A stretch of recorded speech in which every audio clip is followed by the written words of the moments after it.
Hello everyone, Jem here, and welcome back to another deck overview. Today's deck does not include the colors blue or black.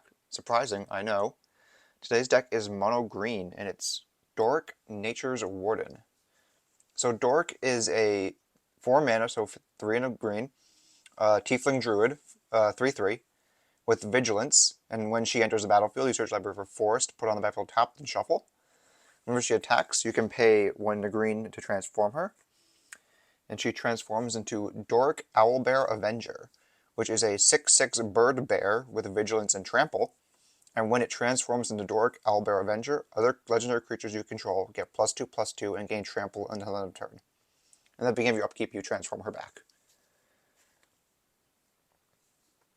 So this deck is your traditional mono green big creature stompy pile, but with a twist. Every creature in the deck is legendary.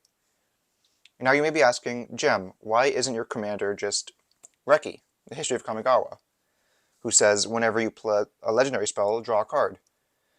Well, the answer is obvious. I want Doric to step on me. Reki is really boring.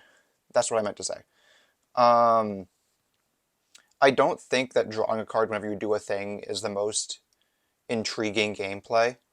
I much prefer the excitement of flipping my commander over and dealing a lot of damage.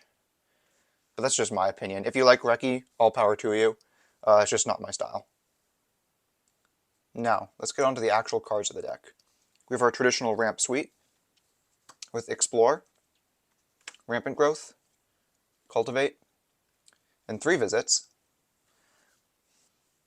as well as some creatures that can help us ramp, with Gwenna Eyes of Gaia, Selvala Heart of the Wilds, Azusa Lost But Seeking, and Susan Foreman. And with all that mana, we of course have to play some pretty big creatures. So we have Zopandrel Hunger Dominus, Galta Primal Hunger, Ronos the Unreadable, and 2 Eldrazi Titans, with Ulamog the Ceaseless Hunger, and Emrakul the Promised End. We also have a lesser seen big stompy creature, with Jamie McCrimmon. Jamie is a 3 mana, 2/2, with Trample, and whenever you cast a historic spell, he gets +X/+X, or X of that spell's mana value. This card can get really big really fast, and it's easy to surprise your opponents with a giant Jamie after casting something like Zopandrel. Well, this is a fairly over-the-board deck. What you see is what you get. We do have some surprises in store for our opponents. The Monster Manual can put creatures into play for way cheaper than they really should be played, and sometimes those can be things like Galta Stampede Tyrant, that brings with it a whole host of other friends.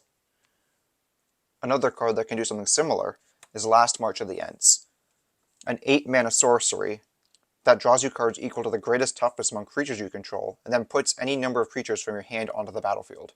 It even can't be countered.